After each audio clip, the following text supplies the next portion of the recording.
Bonjour à tous, bienvenue sur ce webinaire BIM & Co. Pourquoi et comment structurer les données de vos maquettes. On va attendre quelques instants que tout le monde va bien se connecter. Bonjour à tous. Ça arrive.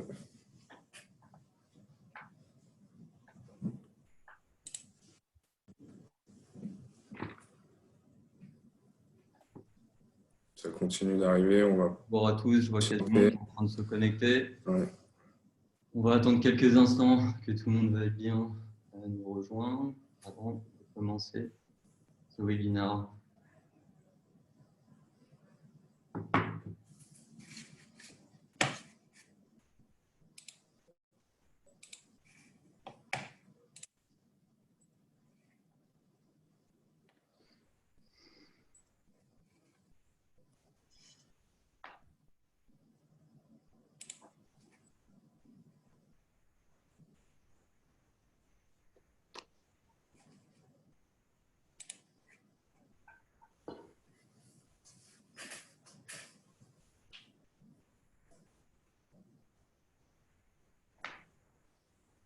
On va attendre encore une petite minute.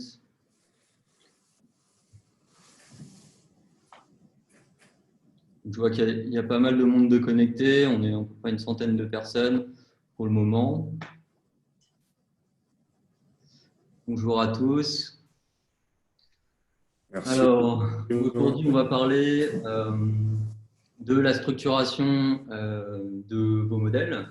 Pourquoi et comment structurer les données de vos maquettes. Donc, je me présente rapidement. Valentin Malman, je suis Product Manager chez BIM & Co.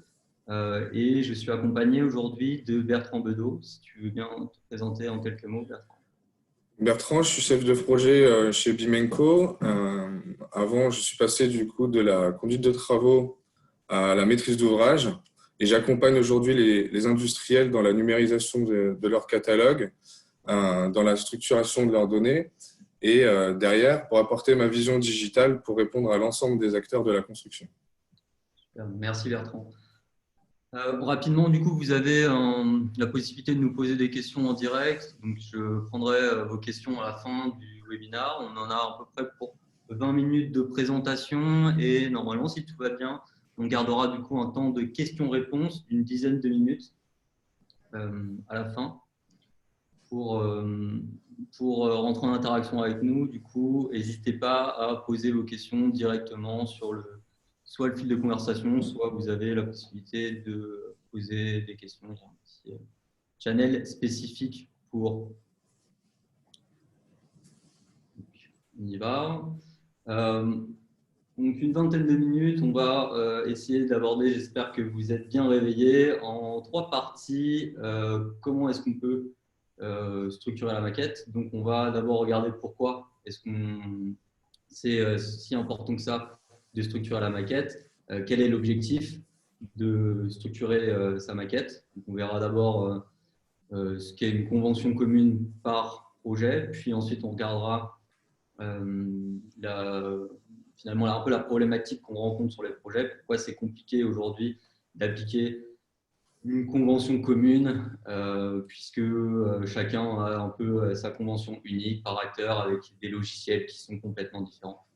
Dans une deuxième partie, on verra à travers notre outil OnFly comment est-ce qu'on peut structurer finalement son référentiel de données et les différentes conventions de nommage, donc les paramètres qui sont utiles par métier pour vos différents métiers et les différents nommages que vous vouliez y associer. Pour illustrer ça, du coup, avec Bertrand, on regardera 2 cas d'usage. Bien sûr, il y en a plein d'autres qu'on pourra voir ultérieurement, mais aujourd'hui, on souhaitait mettre en avant plus particulièrement comment faire appliquer sa convention BIM dans un projet, plus particulièrement pour les maîtrises d'œuvre, mais aussi pour tout ce qui est du BIM management, BIM coordination, etc. Et un deuxième cas d'usage, plutôt orienté pour les entreprises, maîtrise d'œuvre aussi, qui est donc, du coup l'appropriation de la convention selon son métier. On retrouve ici un schéma qui regroupe de façon globale l'ensemble des acteurs qu'on peut retrouver sur un projet. Piloté pour le compte d'une maîtrise d'ouvrage, on va retrouver directement la maîtrise d'œuvre accompagnée souvent d'une assistance à maîtrise d'ouvrage, où à travers des documents structurants, on va imposer une charte et une convention pour satisfaire l'ensemble des besoins et des attentes de la maîtrise d'ouvrage sur le cycle de vie du bâtiment. Afin de respecter ces attentes, on retrouve une convention BIM qui va énumérer l'ensemble de ces contraintes et on va retrouver l'ensemble des informations à travers un modèle unique qui est la promesse attendue de la maquette. Voilà, objectif quand même, atteindre cette convention pour pouvoir mieux collaborer autour d'un modèle unique. Et on se rend compte finalement que on a une problématique qui est que chacun des métiers va avoir sa propre convention, son propre langage, son propre référentiel et qui va impliquer beaucoup de ressaisies. Vous avez dû déjà y être confronté sur vos modèles, beaucoup de ressaisies d'un logiciel à un autre sur tout le cycle de vie du projet. Il y a à peu près 142 000 applications qui servent à concevoir un bâtiment, le réaliser et l'exploiter. On part du constat qu'aujourd'hui, c'est impossible d'avoir un modèle unique. Et donc, de notre côté, OnFly, la promesse qu'on a avec cet outil-là, ce qu'on essaie de résoudre, c'est qu'on souhaiterait que chacun se focalise sur ce qu'il sait faire et laisse le reste du projet le faire pour éviter les différentes ressaisies et éviter de perdre de l'information au fil du cycle de vie de ce projet-là. Donc, on a vu vraiment l'importance de pourquoi structurer ces données pour répondre à des attentes projets et des applications métiers. Maintenant, on va voir comment structurer. OnFly a été conçu dans un premier temps pour offrir un dictionnaire de propriété à travers un référentiel de données unique. Vous allez pouvoir importer l'ensemble des paramètres utilisés dans un projet que vous retrouvez dans les maquettes et dans les équipements. Et vous allez pouvoir configurer l'ensemble de ces paramètres avec une précision de l'unité au type de données. Et ces paramètres, ce dictionnaire va pouvoir être associé à une classification qui est la colonne vertébrale de votre projet et vient structurer le bâtiment à travers une arborescence. Vous pouvez facilement importer ces paramètres et cette classification à travers un fichier de paramètres partagé ou encore un fichier Excel et gérer derrière tous vos équipements sur l'outil OnFly facilement. Voilà, donc Bertrand vient d'évoquer, on peut du coup très facilement constituer sur notre outil la liste des propriétés qui va servir sur différents projets et on peut partager finalement les différentes propriétés pour les catégories d'objets. Pour les fenêtres, lister les propriétés qu'on va avoir besoin, pour un coude de CVC, lister d'autres propriétés, etc., etc. On vient structurer son référentiel de données. Ici, pour aller un petit peu plus loin, on va aussi vous permettre de créer ce qu'on appelle une convention de nommage. On va, au-dessus finalement de ce dictionnaire de propriétés et cette classification, vous laisser la possibilité de créer différents langages. Donc, pareil, vous pouvez, si vous l'avez sous forme d'un fichier de paramètres partagé, venir l'imbriquer directement dans votre outil. On verra juste après comment faire. Et les connecter à votre dictionnaire, ce qui vous permettra finalement de visualiser la maquette selon votre métier avec cette convention de nommage et de ne pas être pollué par les autres informations qui ne concerneraient pas votre métier et que vous n'aurez pas listé dans cette convention de nommage-là. Mais on garde du coup, puisqu'il y a une connexion avec ce qu'on appelle un mapping, une association. On garde une association avec le dictionnaire unique et donc on est capable d'avoir une unicité, la promesse du BIM, avoir une unicité de la maquette et de vous permettre de collaborer avec les autres métiers autour de ce modèle. Pour illustrer un peu ce qu'on vient de se dire, on va sortir un peu des slides et aller dans le concret sur notre outil. Deux cas d'usage. Le premier, du coup, plutôt destiné pour les BIM managers coordinateurs, maîtrise d'ouvrage et maîtrise d'œuvre. on va regarder comment faire appliquer une convention d'un projet pour atteindre finalement le DOE et la GMAO. Et là, je vais laisser du coup la main à Bertrand. On va aller sur notre outil.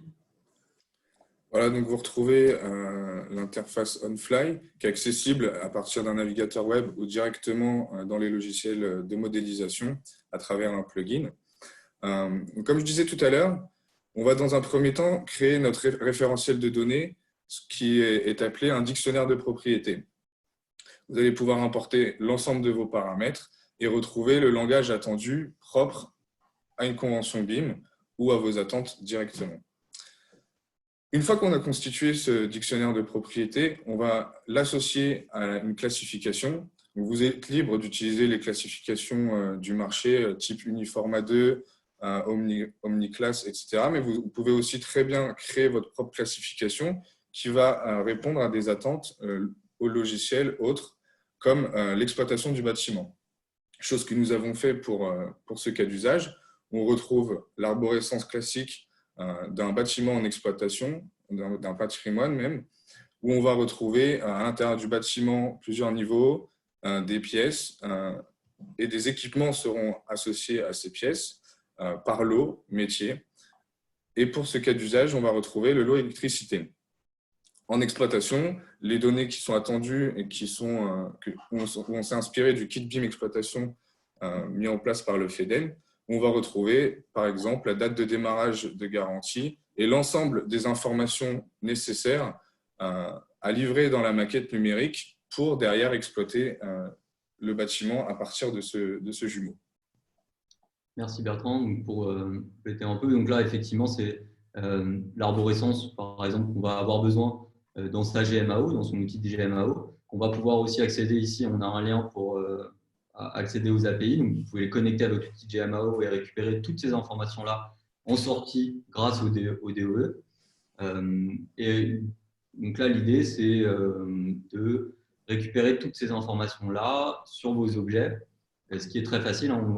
Bertrand le disait tout à l'heure, là, on a la bibliothèque d'objets.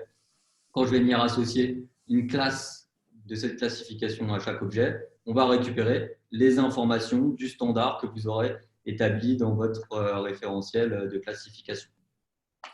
On vient vraiment, pour compléter, configurer l'outil en corrélation avec les attentes du projet et on va avoir le choix de rendre obligatoire des propriétés dans les objets pour garantir et fiabiliser le niveau d'information. Et lorsqu'on va associer un équipement à ce nœud de classification, tous les paramètres qui auront été intégrés dans le nœud de classification associé vont être automatiquement hérités dans vos objets. Donc, par exemple, ici, on a rajouté la branche de classification qu'évoquait Bertrand, électricité, on l'a rajouté aux 4 premiers objets. Je peux facilement, donc ça structure effectivement les objets, mais ça permet aussi de rechercher plus facilement les objets. Ici, on voit que je vais avoir la possibilité de filtrer mes objets par rapport à cette classification. Donc, je peux juste voir les 4 objets qui ont été mis dans cette classe électricité. Et en plus de ça, il y a pour la personne qui va être en charge de structurer cette bibliothèque projet, on peut récupérer ici toute la liste des objets, en sélectionner une série et venir y ajouter directement, automatiquement, une classe. Venir ici sélectionner la classe dans laquelle je veux le ranger. Donc, un vrai gain de temps pour structurer et apporter de la fiabilité dans l'information de l'ensemble des propriétés de vos objets qui seront dans votre maquette. Si Bertrand, tu n'as rien à rajouter sur cette partie classification? J'allais juste dire que vous pouvez du coup contraindre le renseignement des valeurs des propriétés et en contraignant justement le fait de renseigner ces valeurs, vous allez vraiment garantir la fiabilité des données puisque les objets ne pourront pas être publiés dans l'espace projet tant que ces informations ne seront pas renseignées. Donc, ça va faciliter à la fois le contrôle qualité, mais derrière aussi le processus de partage des informations. Merci. Donc là, on a vu la partie finalement comment créer sa convention BIM. au travers d'une classification et les listes de propriétés qui sont demandées pour atteindre par exemple du coup, le DE qu'on évoquait. Le deuxième cas d'usage, c'est finalement une fois qu'on a demandé cette convention, qu'elle a été demandée sur un projet, en tant que métier, donc architecte, bureau d'études, mais aussi du coup, les managers, coordinateurs, comment est-ce que je peux me l'approprier et la visualiser selon les informations que moi je vais avoir à renseigner dans cette liste de propriétés par catégorie d'objets. Selon non plus une convention projet, mais selon sa convention métier, sa convention de nommage. Là, on va aller sur une autre partie de l'outil. On va se diriger du coup sur la partie convention de nommage ici. Donc, dans l'espace dictionnaire, on a aussi une partie convention de nommage. Pour ce cas d'usage-là, du coup, on a listé deux besoins différents. Une convention architecte, donc un cabinet d'architecture qui a sa propre convention en interne avec son propre langage. Donc, quand je me place dessus, ici, on voit qu'il a repris dans le dictionnaire certaines propriétés qu'il est venu connecter avec son langage à gauche de l'écran. Donc, pour l'exemple, on a mis en fait dans ces paramètres devant l'acronyme ARC pour architecte. De la même façon, pour un autre métier, on a du coup fait le même exercice. On voit que la liste n'est pas la même. On va retrouver différentes propriétés qui sont là pour le bureau d'études ou l'installateur et qui va venir connecter cet langage unique, qui vont permettre finalement à ces deux métiers de venir collaborer autour d'un seul outil avec différents langages. Et puis, bien sûr, on a mis la convention BIM. Donc là, sur un projet, on va vous montrer, qui s'appelle Citelia, qui est finalement ce qu'on va devoir récupérer dans le VOE. Donc ça, c'est le langage final qu'on va vouloir avoir de façon harmonisée à la fin pour pouvoir rendre notre projet. Pour expliquer un peu la problématique, on va se rendre sur Revit. Ici, on voulait vous illustrer un peu le problème de base. Donc, je suis sur Revit.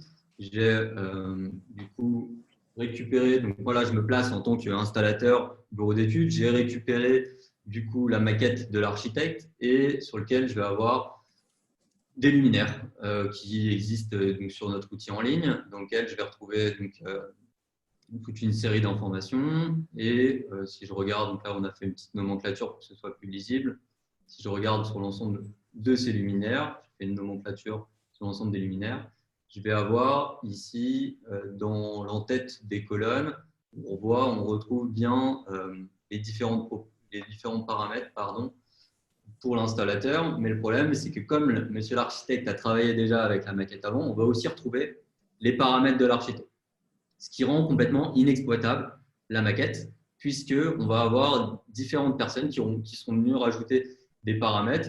Et donc, du coup, il n'y aura pas d'harmonisation. On va avoir plusieurs paramètres qui auront la même signification au sein du projet et donc on ne pourra rien en faire. L'idée, c'est de voir maintenant comment est-ce qu'on va pouvoir faire pour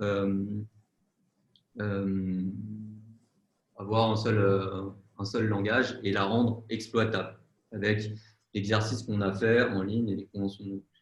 Je vais reprendre la main sur l'écran. On va retrouver le même projet. Donc, est-ce que vous voyez mon écran? C'est bon, on voit ton écran. Pour illustrer de nouveau, c'est cette convention BIM qui a été intégrée en tant que fichier de paramètres partagés. Et on retrouve dans mon projet la nomenclature avec l'ensemble des paramètres qui permettent une mauvaise exploitation des données. Directement à travers le plugin BIMenco. Peut-être si tu peux présenter rapidement le plugin BIMenco aussi rapidement. On va être connecté directement à la bibliothèque d'objets en sachant qu'on a une bibliothèque publique sur bimenco.com, mais derrière, à travers OnFly, vous allez pouvoir créer votre propre bibliothèque, que ce soit à l'échelle d'une entreprise et plusieurs filiales ou à l'échelle d'un projet comme on l'illustre aujourd'hui.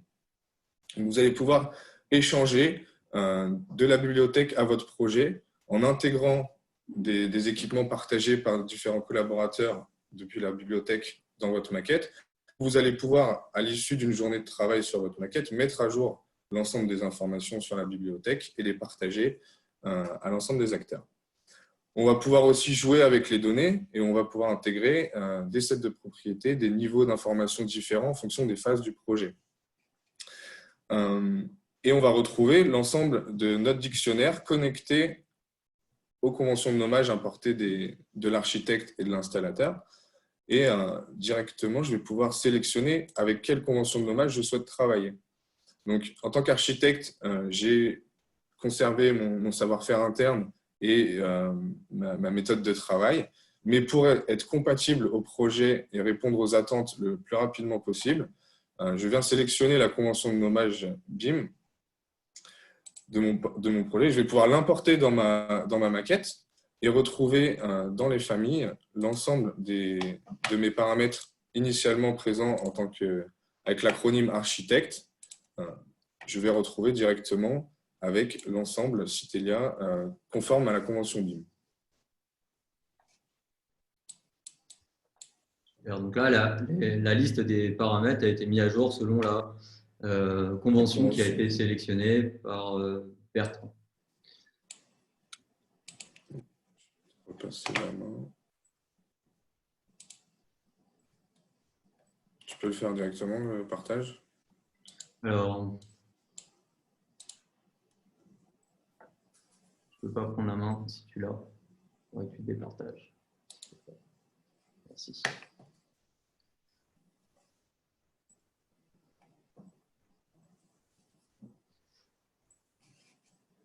Donc voilà pour le deuxième cas d'usage. C'est très orienté en Revit et gestion des paramètres partagés pour montrer que déjà autour d'un seul logiciel, on peut gérer une multitude de métiers. On évoquait tout à l'heure par exemple un accès par API pour couvrir d'autres logiciels comme par exemple une GMAO. On a du coup un accès sur les API en ligne. Je crois que c'est une question qui a été posée. On peut bien entendu donc récupérer toutes ces informations-là du projet à partir d'un autre logiciel ou d'un autre plugin. On a fait une petite synthèse du coup assez large finalement sur notre outil. On a parlé aujourd'hui pas mal de sémantique, de terminologie pour atteindre finalement la structuration d'une maquette à l'aide d'un outil de dictionnaire. Notre outil permet aussi du coup de centraliser finalement tous les objets, d'avoir, si par exemple vous avez une entreprise avec différents bureaux en Angleterre, en Belgique, à Paris, et que vous voulez avoir une seule bibliothèque partagée, vous pouvez avoir aussi une convention de nommage pour chacune de ces équipes-là, chacun de ces bureaux-là pourront du coup visualiser votre bibliothèque selon leur convention.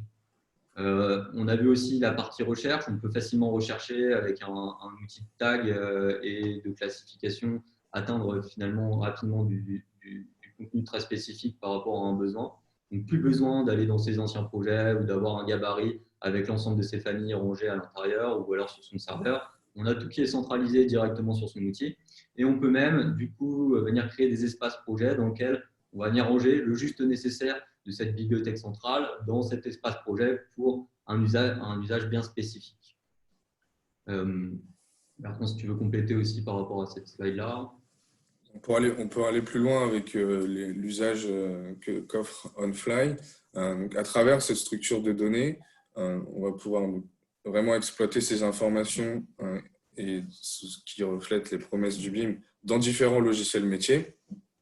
Mais à travers une interface web, on va pouvoir aussi retrouver ces informations sans avoir forcément une licence d'un logiciel de modélisation qui sont parfois onéreuses. On va avoir un système de viewer, on va pouvoir vraiment retrouver ces informations facilement. Et on va pouvoir aussi associer tout un ensemble de documents et de fiches techniques, comme l'a évoqué plus tôt Valentin, et travailler en fonction de l'avancement du projet par phase, avec un niveau d'information conforme aux attentes du projet et des phases. Merci Bertrand. Bon, c'est un peu un challenge en 20 minutes pour présenter toute cette partie-là. On pourra aller bien entendu un peu plus loin si vous voulez. N'hésitez pas à prendre contact avec avec Bertrand pour avoir des informations ou une démo un peu plus poussée sur l'outil. On va passer, donc là, ça fait 22 minutes qu'on fait la présentation. On est dans les temps, on va passer aux questions-réponses. Il y a 3 questions qui ont été posées. Première question, est-ce qu'il est possible d'affecter un équipement à plusieurs classes dans une classification? Alors, je vais prendre la réponse, si tu le veux bien, Bertrand, tu pourras compléter. Alors, il n'est pas possible aujourd'hui d'affecter un objet à plusieurs classes dans une classification. Il est par contre possible d'affecter un objet à plusieurs classifications.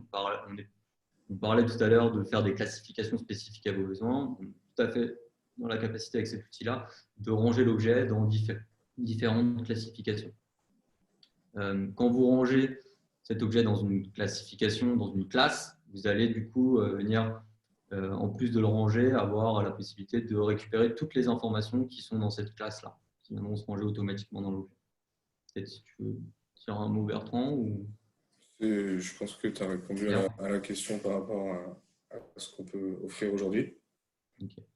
Une autre question du coup sur les espaces projets, est-ce qu'il est possible du coup d'avoir une convention BIM? On a vu effectivement une convention BIM sur un espace dédié, c'était peut-être pas très clair, mais je vais te laisser la réponse, Bertrand. Est-ce qu'il est possible de mettre une convention sur un espace projet avec notre outil? Donc on l'a vu, on va avoir plusieurs conventions possibles aujourd'hui à l'échelle de la bibliothèque centrale qui vont avoir une répercussion dans l'espace projet. Donc la réponse est oui. Par contre, on ne va pas pouvoir, pour le moment, venir associer directement dans l'espace projet cette convention. On peut récupérer du coup une convention, on peut même une classification, on peut les publier et les utiliser sur un projet. Dernière question, comment se fait le lien avec les fiches techniques de l'installateur? C'est vrai que Bertrand, tout à l'heure, tu parlais de documentation. Est-ce que tu peux nous en dire un peu plus sur comment est-ce qu'on peut récupérer ces documents qui ne sont pas gérés dans Revit, par exemple, puisqu'on a illustré avec Revit? Comment est-ce qu'on peut les récupérer? Tout simplement, en fait, on va retrouver une fiche par produit dans lequel on va retrouver les informations des paramètres et on va avoir derrière aussi un ensemble d'onglets auxquels sont associés à cet équipement et on va pouvoir y déposer, comme sur une GED classique, l'ensemble des documents propres à cet équipement qui seront accessibles et visuels. On pourra visualiser ces documents sans les télécharger directement en cliquant sur l'objet. La plupart des formats sont supportés. Pour illustrer ce que dit Bertrand, ici j'ai un objet qui est en ligne, je viens de cliquer dessus, je le vois en ligne, je peux voir toutes ses propriétés, toutes les propriétés qui sont bien dans l'objet, avec les valeurs de temps s'il y en a. Là, par exemple, je vois la profondeur à 44,45 mm. Je vais aussi les différents modèles qui sont associés. Donc là, on a juste mis un modèle Revit avec la taille. On ne voit pas le niveau de détail, nous on n'utilise pas on n'a pas utilisé là dans notre démo. Et pareil, on n'a pas utilisé de documents, mais ici, vous avez un espace où on peut venir récupérer les documents de cet objet-là. Sur la bibliothèque, il y a peut-être, je vais aller sur, là j'étais sur mes objets, je peux accéder bien entendu à aussi la bibliothèque publique. Donc là, c'est tous les objets qui n'appartiennent pas forcément à votre entreprise, mais il y a aussi une bibliothèque de fabricants sur lequel vous allez avoir du coup forcément plus de documentation, parce qu'il va y avoir la documentation de ces différents fabricants. Et à l'intérieur de ces objets-là, vous pouvez donc déjà les ramener dans votre bibliothèque privée. Et puis, vous pouvez essayer de chercher un objet sur lequel il y a des documents. Ah, ici, il y en a. Récupérer ici les différentes documentations. Donc, par exemple, là, je vois qu'il y a une fiche technique pour l'installateur. Donc, je peux ici récupérer les documents qui sont pertinents pour le métier Donc, on peut aller aussi jusqu'à l'exploitation où un bureau de contrôle va pouvoir mettre un avis, un document qui atteste la qualité du produit, par exemple. Pour compléter la suite des questions, est-ce que l'outil inclut la partie budget investissement dans la partie construction et maintenance? Comme on l'a vu sur l'exemple illustré aujourd'hui, c'est à l'utilisateur de configurer l'outil. Une fois cette configuration possible, effectuée, on va l'adapter à nos besoins. Donc, on peut très bien penser l'outil en incluant la partie budget et investissement avec des paramètres propres à ce besoin. Et on peut aussi, du coup, comme le disait tout à l'heure Valentin, avec les API, directement connecter la plateforme avec vos outils d'investissement ou des plateformes d'achat et effectuer des opérations directement connectées. Il y a aussi une autre question, à mon avis, qui va t'intéresser, Bertrand. Est-ce que c'est possible de croiser différentes conventions à plusieurs intégrateurs GMAO? Tout à fait. Comme on l'a fait en croisant la convention de l'architecte avec celle de l'installateur et de la convention BIM, on peut tout à fait imaginer croiser plusieurs conventions GMAO. On va associer en fait le langage de chaque GMAO ensemble et l'outil du coup va reconnaître cette association et les traduire en fonction de vos attentes dans la maquette. Merci Bertrand. Donc, il y a d'autres questions qui sont apparues. On va devoir s'arrêter là. On reviendra vers vous individuellement pour les autres questions qui ont été posées. Merci en tout cas pour votre participation à ce webinaire et n'hésitez pas donc à prendre contact avec Bertrand si vous avez plus de questions, notamment par rapport au cas d'usage qu'on vient d'évoquer. Bon confinement, bonne fin de confinement à tous et à bientôt pour un nouveau webinaire. Je vous partage mon adresse mail dans la conversation. N'hésitez pas à revenir. Merci beaucoup pour votre attention face à ce contexte assez exceptionnel et où on va voir ensemble l'importance de ces outils demain. Avant de finir, vous a partagé un petit sondage. On vous invite à y répondre pour nous dire votre avis sur ce webinaire, ce que vous en avez pensé et si vous souhaitiez en savoir plus. N'hésitez pas à y répondre. Bonne journée à tous.